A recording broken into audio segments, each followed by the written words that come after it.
인물중심 기업분석 CEO 톡톡. 안녕하십니까, 곽보현입니다. 오늘도 지난 시간에 이어서 구본한 인천국제공항공사 사장 이야기를 해보도록 하겠습니다.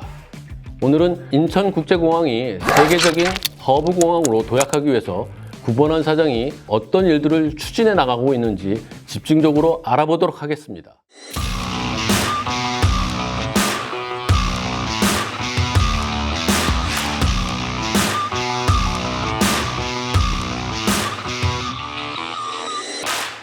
네, 오늘도 비즈니스 포스트의 김지호 기자가 함께 자리를 했습니다. 네, 안녕하십니까. 비즈니스 포스트 김지호 기자입니다. 네, 김 기자. 구본한 사장은 2019년 4월에 그 인천국제공항공사 8대 사장으로 취임했습니다. 이때 인천공항을 연간 1억 명이 이용하는 메가 허브 공항을 만들겠다. 초격차 공항 시대를 열겠다. 여러 가지 비전들을 내놨는데 한 가지 그 메가 허브 공항. 이 메가 허브 공항에 도대체 어떤 것을 의미하는지 이걸 좀 먼저 짚어봐야 될 것 같아요. 어떤 의미를 담고 있는 건가요? 허브 공항에서 허브는 허브 향이 나는 그런 게 아니고 주요 환승 거점을 말하는 겁니다. 즉, 승객이나 화물이 여러 지역으로 퍼져나갈 수 있도록 만든 중심 공항을 의미합니다. 허브는 운송 경비를 절감하고 효율성을 높일 수 있기 때문에 한 나라의 교통 전략을 세울 때 아주 중요하게 여겨집니다. 철도로 예를 들면 우리나라의 그 오송역이 비슷하지 않나 생각이 됩니다. 그 충청북도 청주시에 있는데 여기에 보면은 경부선하고 호남선에 KTX, SRT 여기가 이제 교차를 하고 있거든요. 이 교차하면서 환승도 일어나는 이러한 그 역이 바로 허브역이다. 그리고 공항도 이와 비슷한 것이 이제 허브 공항이 된다. 뭐 이렇게 이해하면 될까요? 네, 맞습니다. 비슷한 개념입니다. 그렇다면은 인천공항이 어떠한 지역을 연결하는 중심이 된다는 이야기인가요? 네, 인천국제공항은 당연히 열차역보다는 스케일이 큽니다. 한국과 중국, 일본 세 나라를 아우르는 허브 공항이 되겠다는 목표를 세웠는데요. 크게는 몽골과 러시아까지 포함되는 동북아시아의 허브 공항이 되겠다는 목표를 내놨습니다.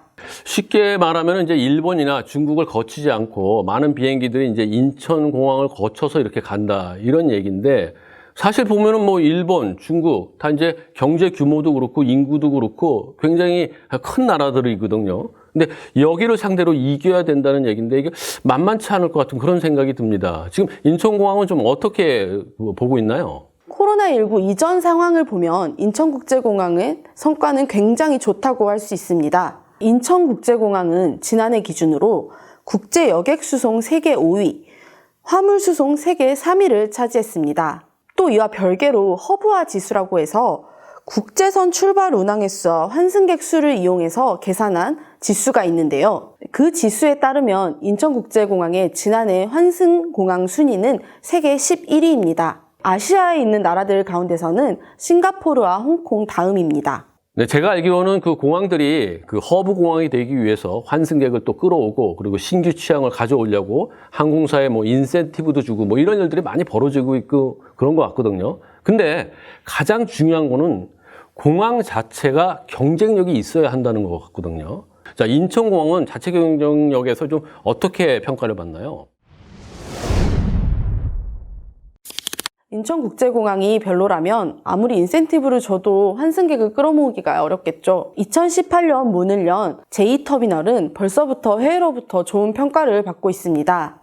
해외 항공 서비스 전문 컨설팅 회사로부터 2020년 최고 터미널상과 최고 환승공항상을 받았고 인천국제공항의 인공지능 챗봇 서비스나 안내 로봇 에어스타와 같은 최첨단 기술과 여러 환승 편의 시설 등으로 좋은 평가를 받았습니다.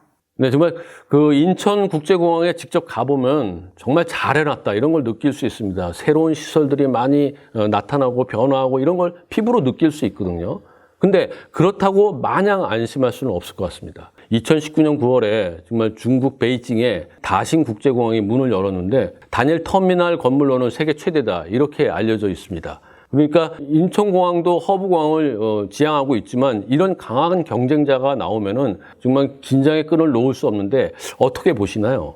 네, 이 때문에 인천국제공항은 코로나19 사태로 17년 만에 적자가 예상되는 상황에서도 4단계 건설 사업을 이어가고 있습니다. 제4활주로를 짓고 제2여객터미널을 늘리는 공사를 마쳐 연간 1억 명이 이용할 수 있는 메가허브 공항으로 만든다는 목표는 계속되고 있는 겁니다. 인천국제공항공사는 4단계 건설 사업에 필요한 4조 7천억 원의 공사비를 정부 지원 없이 자체 수입만으로 조달하겠다는 계획을 세워뒀는데요. 하지만 코로나19 때문에 적자 규모가 생각보다 커지면서 재원 조달 방안을 논의하고 있습니다. 네, 이처럼 그 위기를 맞기는 했지만 그동안 세워놨던 그 중요한 목표를 여기서 포기할 수는 없는 거 아닙니까? 그런데 이렇게 어려운 상황에서 또 더 적극적인 투자는 받아내야 하니까 구본안 사장 그리고 인천공항의 모든 사람들이 굉장히 힘들고 이걸 극복하는 데 여러 가지 노력이 필요하다 이런 생각이 드네요. 근데 이게 구본안 사장, 인천공항 관계자 뭐 여기만 그치는 게 아닙니다. 우리나라의 그 미래 먹거리를 가져와야 되는 중요한 기로에 있기 때문에 이건 모두 다 좀 관심을 갖고 적극적으로 지원해야 되지 않나 이런 생각이 들기도 하네요. 앞으로 이제 어떤 일들이 좀 벌어질까요? 네, 이 때문에 인천국제공항은 항공 수요를 늘리기 위한 노력을 멈추지 않고 있습니다. 연간 500억 원 규모의 대책을 내놓기도 했는데요. 인천국제공항에 취항하는 외항사를 포함한 모든 항공사는 여객이 늘면 인센티브를 받을 수 있습니다. 그리고 뿐만 아니라 구본안 사장은 코로나19 사태로 세계적으로 관심을 받은 우리나라의 방역 체계와 스마트 기술을 결합한 스마트 방역 공항을 만들겠다는 계획을 세웠습니다. 이를 통해 코로나19 이후 포스트 코로나 시대를 이끌 공항을 만들겠다는 포부도 내놨습니다. 네, 그렇군요. 지금까지 저희는 그 인천국제공항의 미래 비전과 과제 뭐 이런 것들을 좀 살펴봤습니다. 사실 그 인천국제공항이 부자 공기업으로 탄탄대로를 걷고 있었는데 이러한 계획들이 코로나19 사태 때문에 굉장히 위기에 몰려서 굉장히 답답할 것 같은 그런 생각도 듭니다. 그러나 이와 같은 계획을 이번 사태 때문에 모두 없는 걸로 접어버릴 수는 없습니다. 기업들은 위기 때 그 다음을 위한 여러 가지 준비를 해야만 하니까요. 구본안 사장과 인천공항공사의 많은 관계자들이 앞으로 메가 허브 공항을 만드는데 어떤 일들을 추진해 나가는지 저희들이 관심 있게 지켜보도록 하겠습니다. 오늘 CEO 톡톡 이야기 이것으로 마무리하겠습니다. 여러분 끝까지 시청해 주셔서 대단히 감사합니다.